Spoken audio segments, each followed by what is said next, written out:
sekali di Kabupaten Musi Banyu Asin, itu kegiatan tanam sawit ini. Nah, panen. Nah, di 2000 ini setelah COVID ini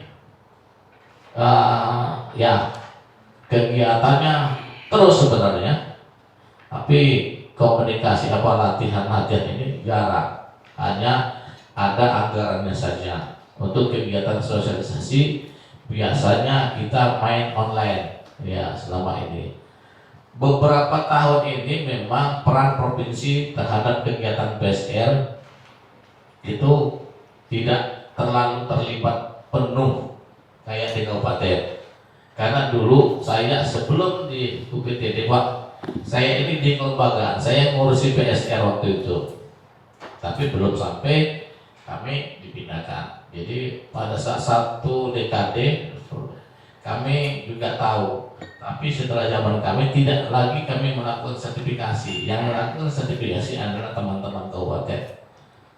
Kami hanya mendapat data yang diolah dan selanjutnya nanti yang memverifikasi kabupaten. Kalau dulu kan kita dari provinsi mengumpulkan kawan-kawan kabupaten untuk memverifikasi di suatu tempat, jadi langsung. Kalau sekarang enggak. Nah, ini juga baru, nggak salah, baru periode ini bahwa program PSR ini melibatkan stakeholder lainnya, seperti contoh seperti kami di UPTD, Balai Pengawasan Sertifikasi Benih, baru tahun pertama kalau tidak salah bersama dengan Balai Proteksi. Selama ini sosialisasi hanya mencakup masalah aturan-aturan yang dari BPN, yang dari kehutanan, tapi yang dari proteksi dan perbenihan itu belum dilibatkan. Nah, setelah dilihat bahwa keberhasilan permajaan sawit rakyat ini itu tidak terlepas dari kebutuhan benih. Salah kita menentukan benih, saya pendek aja, saya pendek ini lebih enak berdiri ya, biar dilihat oleh bapak-bapak ibu sekalian. Nah, yang dulu memang tidak pernah dilibatkan karena seringkali benih ini tidak dianggap sesuatu hal yang utama. Sekarang benih ini menjadi yang paling utama karena salah kita di dalam langkah pertama penggunaan benih tidak sesuai, artinya 25 sampai 30 tahun kita akan menderita. Ya, Pak? Benar nggak, Pak? Ya. Makanya BPDPKS sebagai penyandang dana itu sekarang setiap asosiasi di kabupaten perbenihan proteksi ini sangat dibutuhkan, diundang. Kalau dulu hanya dari Jakarta asosiasi, di provinsi juga manggil kabupaten asosiasi, begitu juga kabupaten asosiasi, sehingga kawan-kawan calon peserta PSR ini hanya cuma tahu aturan saja. Nah, tidak tahu, oh berarti yang paling penting kelembagaan yang mana ini, artinya seperti kami, legalitasnya memang sangat-sangat harus benar-benar diperhatikan. Jadi Bapak dan Ibu sekalian, begini konsep awal yang dari BPSB ini, kita tidak bisa bergerak tanpa ada dasar. Jadi dasar sertifikasi kita ini pertama tidak terlepas dari beberapa aturan. Pertama undang-undang, kedua peraturan pemerintah, yang ketiga peraturan Menteri Pertanian, dan terakhir adalah keputusan Menteri Pertanian. Ini harus berputar seperti itu, ada dasarnya. Nah, yang biasanya yang dipakai itu oleh kita, bukan tidak semua dipakai, ini ada induknya, adalah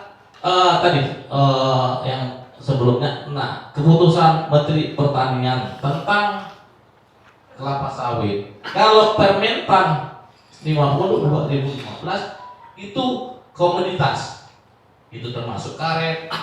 Jadi turunannya dari itu dibikin Kementan. Jadi Kementan 26 tahun 2021. Ini dasar kami, Pak. Di situ bagaimana tentang sertifikasi peredaran dan pengawasan pertanaman kelapa sawit. Nah, ini, Pak. Lanjut. Nah, turunannya lagi itu kita mengacu pada peraturan pemerintah nomor 44 tahun 1995 pasal 33 yang bunyinya untuk memenuhi standar mutu yang ditetapkan produksi benih harus melalui sertifikasi. Itu, Pak.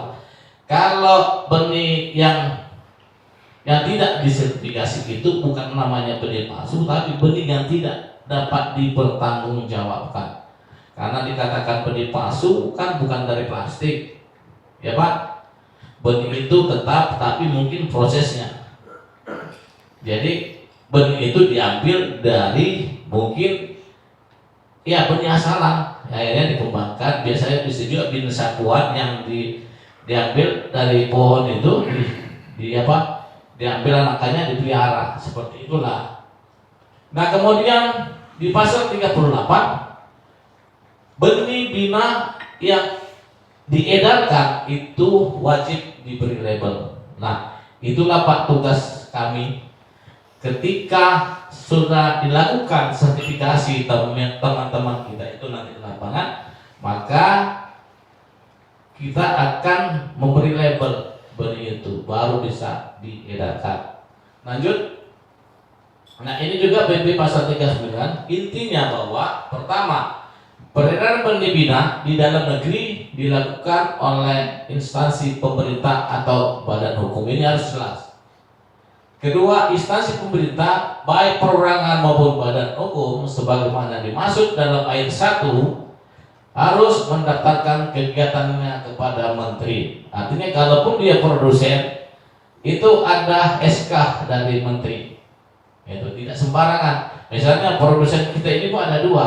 Di Sumatera Selatannya ada produsen benih kita ada dua. Satu bina sawit mandiri, kedua Tamiya Selatan. Ini yang ada. Tapi bukan berarti kita tidak boleh mengambil kecambah dari di luar provinsi Sumatera. Boleh saja, ya. Tapi harus jelas. Dan juga nanti ketika Bapak Ibu membeli kecambah dari luar provinsi Sumatera Selatan itu akan diperiksa oleh tim kami kecambahnya, baru Bapak bisa buat pembibitan seperti itu. Kemudian yang ketiga, untuk dapat menjadi pengedar benih bina dimaksud pasal ayat 1 harus dipenuhi persyaratan sebagai berikut. Nah, memiliki pengetahuan di bidang perbenihan tanaman. Yang jelas itu Pak, nah, mungkin Bapak bikin ini nggak ngerti dengan perbenihan. Ada juga sih, makanya banyak yang gagal. Ketika buka, tak lama, karena dia nggak tahu caranya, akhirnya tutup. Seperti itulah terus siklusnya. Kemudian yang B, memiliki fasilitas penyimpanan. Iya, artinya ada inilah ya, ada tempat untuk ininya. Kemudian menyelenggarakan administrasi mengenai benih yang diedarkan, harus ada adminnya juga. Lanjut. Nah, ini Permentan 50 inilah induk dari segala aturan dari sertifikasi produksi, sertifikasi peredaran, pengawasan benih, tanaman perkebunan. Kemudian di dalam Permentan itu juga di pasal 22 itu penekanannya apa? Benih yang diproduksi sebelum diedarkan wajib disertifikasi dan diberi label seperti tadi juga. Lanjut. Nah, ini produksi benih kelapa sawit siap tanam. Jadi ada beberapa aturan-aturan yang telah ditetapkan. Artinya produksi benih kelapa sawit ini ada produksi benih untuk kebutuhan sendiri, ya, atau perusahaan atau korporasi. Ada lagi produksi untuk kebutuhan sendiri petani. Jadi beda. Ada korporasi artinya KUD, ada kebutuhan sendiri individual artinya, kemudian produksi untuk tujuan komersil ini pada perusahaan biasanya. Dan ini juga ada beberapa kriteria. Artinya Kalau untuk korporasi, permohonan SP3 BKS-nya itu 40.000 untuk dinas kabupaten, kemudian 40.000 sampai 200.000 untuk dinas provinsi yang memberikannya, kemudian lebih dari 200.000 di Jenbun. Kemudian juga untuk kebutuhan sendiri itu SP3 BKS-nya ditujukan pada Dirjen Bun oleh produsen kecambah untuk petani kecil dengan jumlah lebih kurang dari 5.000 butir. Yang untuk perusahaan permohonan SP3 BKS itu lebih kecil 40.000 untuk dinas perkebunan, kemudian untuk 40.000 sampai 200 itu dinas perkebunan provinsi, kemudian di atas 200.000 Dirjen Bun. Namun sekarang berdasarkan edaran baru, baik korporasi, petani, ya, maupun individu petani itu melalui program OSS. Jadi setiap Bapak Ibu mengajukan SP2 SP3 BKS dan ditetapkan melalui SP2 BKS itu tidak lagi berdasarkan aturan-aturan tadi. Jadi harus misalnya untuk korporasi segini jumlahnya, untuk petani kecil segini jumlahnya. Namun sekarang harus melalui 5.000 pun melalui OSS, apalagi juga yang besar. Jadi nggak lagi ditentukan. Ini berdasarkan Permentan 50 ataupun Kepmen 26 2021. Namun edaran sekarang bahwa ketika kita mengajukan SP2 BKS-nya itu tidak ditetapkan lagi berapa ribunya. Jadi sudah melalui online OSS. Nah, ini persyaratan kalau kita misalnya nantilah mungkin Bapak Ibu nanti walaupun ini sebagai petani peserta juga nanti menjadi mau membuat izin, inilah persyaratannya. Jadi persyaratan ini harus semuanya diikuti. Misalnya surat permohonan, ada surat permohonannya, surat pernyataan bermaterai 10.000 sekarang, mungkin fotokopi KTP, NPWP juga kalau ada perusahaan. Kalau nggak ada cukup itu. Jadi ada juga tidak semuanya ini kalau perusahaan itu harus lengkap. Nah, kemudian ada terakhir itu nomor induk perusahaan. Nah, itu kalau dia perusahaan, ya. Ini jadi ya kalau memang Bapak Ibu mau jadi usaha tentang perkebunan izinnya ya. Lanjut. Ini aturan-aturannya SK-nya, persyaratan SP2 BKS melalui OSS, Kementerian untuk Perusahaan Kelapa Sawit. Mungkin Bapak Ibu tahu gimana OSS itu? OSS itu yang melalui online tuh, Outlet Subscription System. Jadi dia memang sekarang kalau dikatakan gampang, kalau tidak juga enggak sulit. Kenapa? Tergantung jaringan. Bapak Ibu misalnya kalau ada jaringan Indonesia buka mau ini ya, tahu-tahu jaringannya remote, tidak bisa juga. Jadi memang ada plus minus keuntungannya. Kalau dulu secara manual enak, kalau persyaratannya kurang masih bisa nyusul.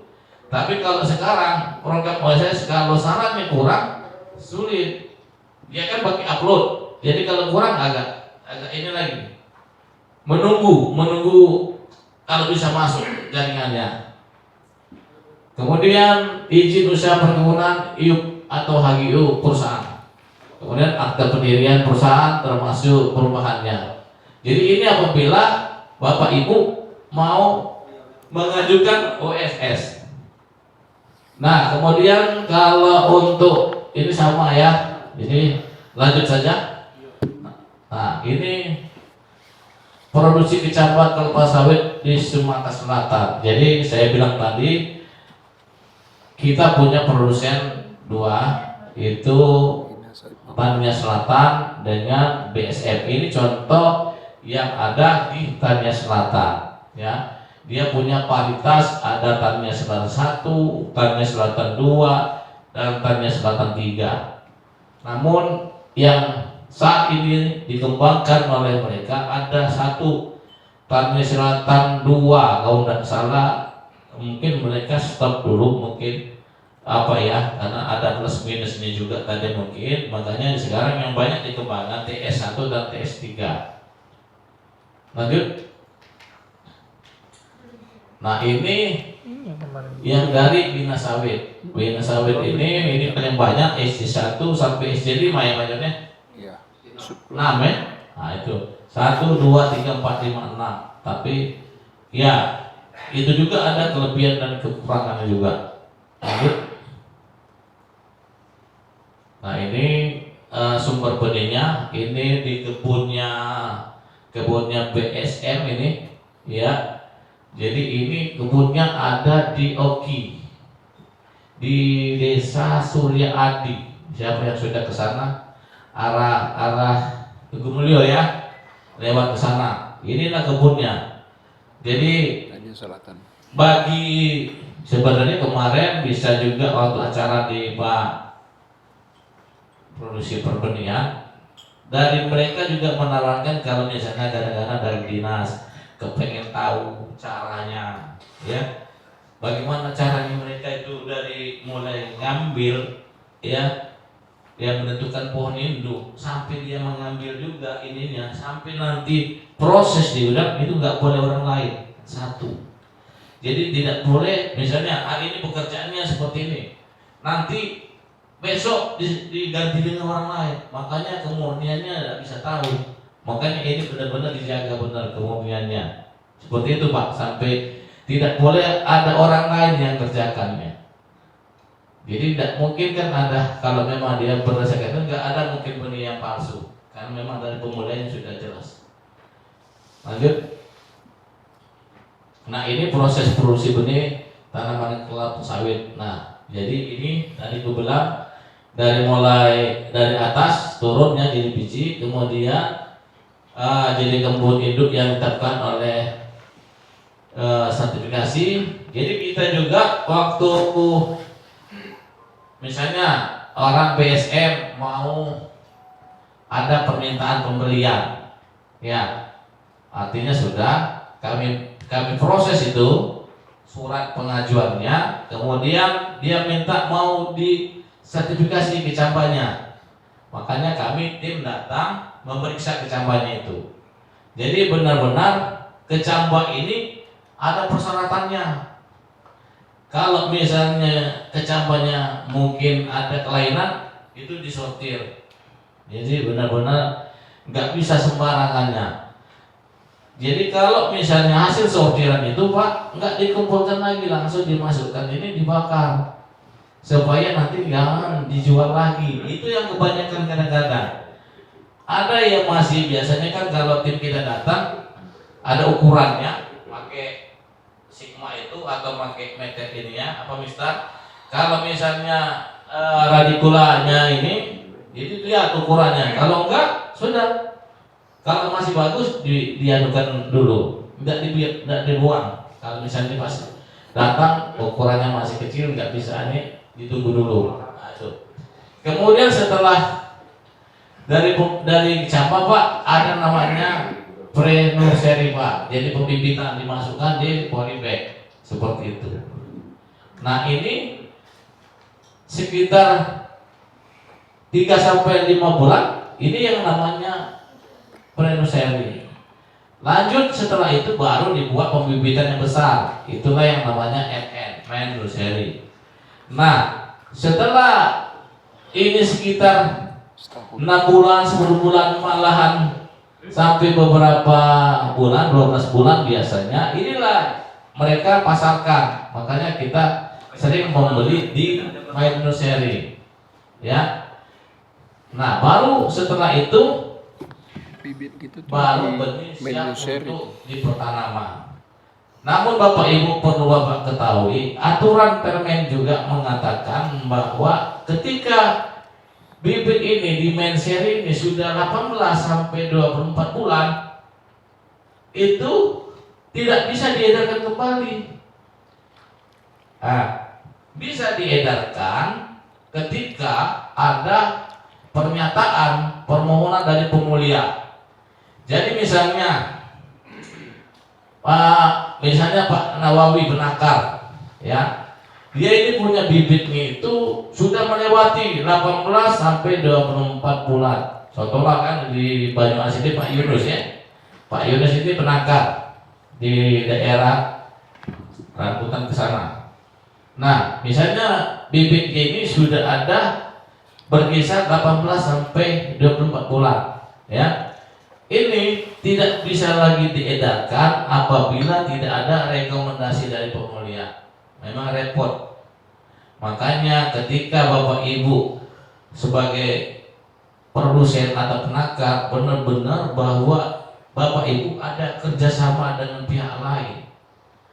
Enggak, misalnya kalau nanti KOD membuat pembibitan, ada kerjasama dengan program PSN, sehingga bibit yang siap salur ini bisa tertanam, bisa dijual ke mereka, bisa ditanam itu. Nah, kalau lewat dari 24 bulan makanya tidak bisa lagi diedarkan. Itu Pak. Jadi agak sulit bagi teman-teman yang menakar itu, benar-benar dia ada link, ada pasar. Kalau nggak ada pasar agak repot. Nah, namun Pak, iya, kalau misalnya untuk kebutuhan sendiri, ketika Bapak nanam 18-24 bulan ini nggak ada masalah, tidak ada perubahan genetika, hanya aturan saja, karena aturan Permentan mengatakan demikian. Kalau Bapak tanam, biasanya gini Pak, Bapak petani atau pekebun ini ada yang kepengen ukuran bibitnya batasnya sekian, ya, misalnya katakanlah anakan tumbuh sama apa Pak John istilahnya pelepahnya, misalnya dia kalau dia untuk 10 sampai 1 tahun itu di atas 15 sampai 17 pelepah, ya, itu ada patokannya. Ada di daerah yang tertentu, misalnya ada binatang katakanlah babi atau apa, biasanya dia kepengen nanam bibitnya tua karena ada durinya, ya Pak. Kalau misalnya Bapak tanam yang PN ini, artinya mungkin benar-benar tanahnya bisa kalian awasi tanamannya. Kalau enggak, masih kecil, enggak mungkin tahan. Biasanya itu yang normal biasanya di MN. Nah, untuk daerah-daerah tertentu saja yang dia mau nanamnya agak lebih tinggi, itu lebih repot aja Pak, tapi enak. Repotnya dia harus membuat perlakuan lagi Pak, dipangkas lagi itu, kemudian akar di polybag itu kan Pak sudah keras kan, terpaksa harus diputar lagi Pak untuk bisa ini. Kemudian pas ditanam, repotnya Pak, lubang tanamnya harus luas. Itu jadi tambah. Kalau lubang tanamnya luas kan artinya kan nambah kos Pak, karena mungkin beda. Kalau tanam biasa lubangnya sekian, mungkin burungannya dibandingkan yang tua tadi mungkin beda, sehingga itu tadi menambah kos. Tapi mungkin keuntungannya bebas dari serangan hama tadi, terutama babi itu ya. Baik, lanjut. Nah, ini memang harus sertifikasi itu, ini segitiga apa ini harus diikuti Pak, dokumennya ada, kemudian melakukan pemeriksaan dan fisik tanaman. Nah, tim kami Pak, yang namanya tim kami ini Pak, ada pengawas benih tanaman Pak.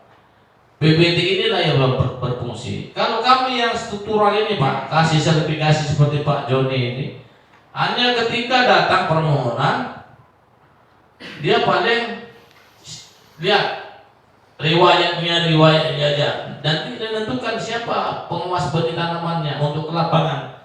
Nah, ketika PBT ini benar-benar dari dokumen ini penting Pak. Kalau kita dokumennya tidak jelas, makanya itu tadi Pak, banyak peredaran benih palsu. Nah, kemarin kalau tidak salah di pertemuan di Wildan itu dari Pak Dwi itu menyatakan bahwa banyak peredaran benih palsu di Sumatera ini. yang paling banyak adalah Lampung. Kita Palembang ini ada tapi tidak terekspos. Apalagi di daerah Banyuasin, Pak. Banyuasin ini mungkin ada, ya. Tetapi kadang-kadang Bapak lihat di Banyuasin sekitar itu, misalnya penangkar ini punya Pak siapa di situ? Pak Spembi ya? Ya? Iya, Pak Situmorang. Di sekitar Pak Situmorang itu kalau mau tahu kan ada orang bibit juga di situ. Nggak tahu dia bibit dari mana. Itu artinya kita nggak bisa bertindak langsung tanpa laporan dari teman-teman penangkar, Pak. Ya, kalaupun ketahuan Pak, memang dia kena sanksi hukum. Kasihan juga Pak sebenarnya.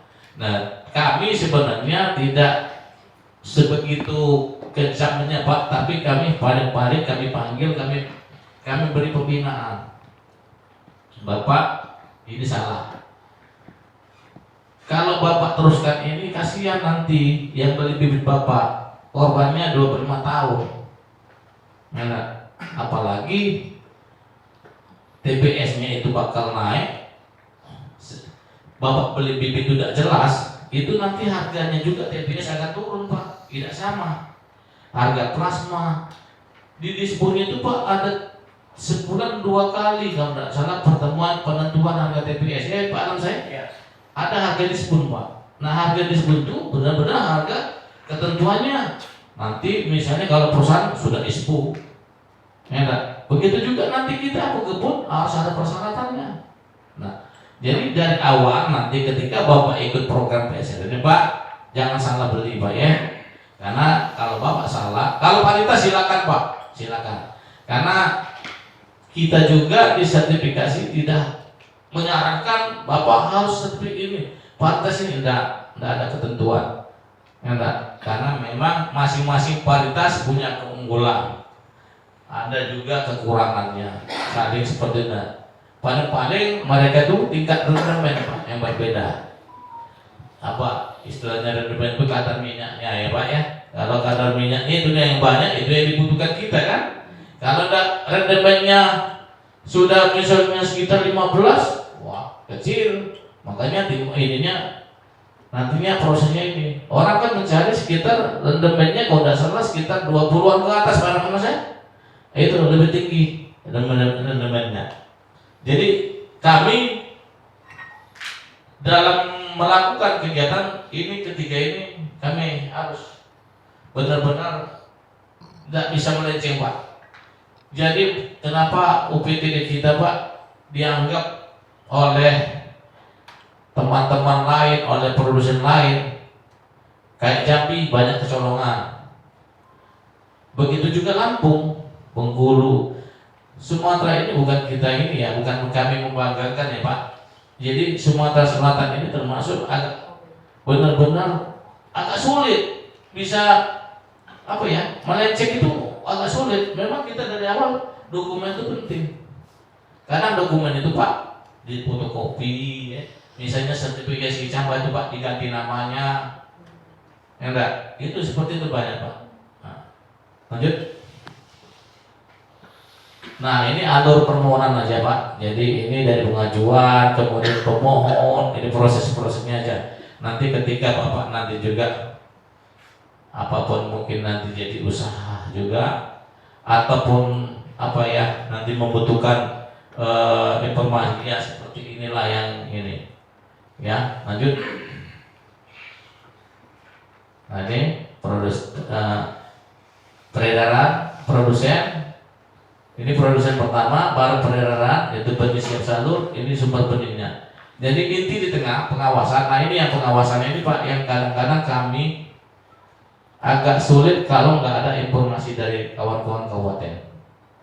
Karena seringkali ya kami di dalam menentukan yang si A atau si B itu kan kalau nggak ada informasi yang jelas kami tidak berani. Jadi pengawasan itu paling-paling kami dari produsen, dari penangkar informasinya. Misalnya dari mulai dia kecampa sampai misalnya dia mulai kecampa 10.000 proses kaling kemudian berubah lagi nanti di PN, berubah lagi MN.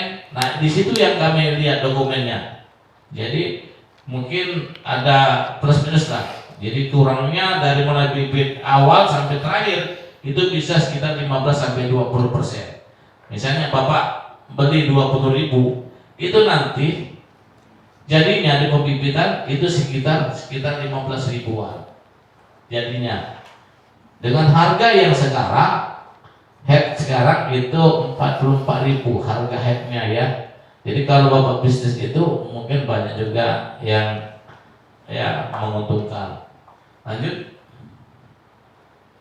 Nah, ini ancaman ini memang ngeri sedap ini Pak sebenarnya. Ada hukuman 6 tahun 3 miliar. Ya, itu yang kami takutkan dengan ketika ada informasi kami tidak lanjutin dengan ya seperti ini. Ya kadang-kadang pernah sekali orang daerah A dia beli, ada pengadaan, rupanya labelnya palsu. Labelnya itu rupanya ketahuannya label beda dengan label kita. Labelnya itu label Horti Pak Nawawi. Ya bisnisnya bisnis apa ya, penangkar buah, bukan penangkar kebun. Jadi pas di situ kita lihat beda, nah, ketahuan. Kita bikin pembinaan sampai dia bilang, Pak janganlah Pak diambil lagi, ditarik ini apa tuh benih kami yang sudah dibeli oleh orang tuh. Nah kalau itu kau galak dihukum? Oh jangan, nah tarik, kau galak dihukum. Masih persuasif pendekatan seperti itu, tidak kita berikan tindakan. Karena kalau kita lapor nanti ke polisi sekarang, wah ribet, kita juga jadi ribet juga ya. Lanjut, ini hanya sekedar itu aja. Jadi demikian Pak. Jadi nanti Pak ke depan kita punya program namanya Bapebun, Bank Benih Perkebunan. Jadi Bapak dan Ibu nanti ketika program PSR ini jadi harus permohonan SP2 BKS itu sudah masuk di ini Pak, apa sistem aplikasi. Kalau enggak nanti kawan-kawan yang baik dia produsen nanti itu sudah ada permintaan untuk kemana nih?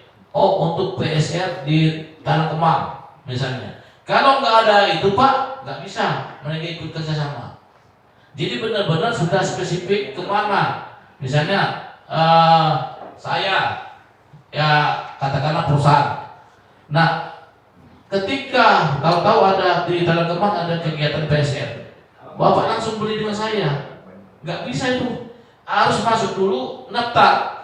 Jadi mulai pembelian itu katakanlah ini kan Bapak kan baru 2000 usulan kan Pak ya, 2023 kan. Jadi nanti realisasinya bisa 2024 atau 2023 ini yang ini ya. Usulnya sudah sekarang kan. Nah, artinya kalau memang dia nanti dia beli itu sudah harus masuk, sehingga tidak sembarangan lagi Pak. Jadi penangkar itu dalam menyalurkan benihnya tidak bisa sembarang, ada aturannya juga. Nah, kenapa nanti tidak dibayar oleh BPDPKS? Itu yang repotnya. Kan BPDPKS ini kan dokumen kan jelas, waktu pembayaran kan sulit nanti. Nah, seperti itu Pak. Baik, demikian Bapak yang bisa kami sampaikan dari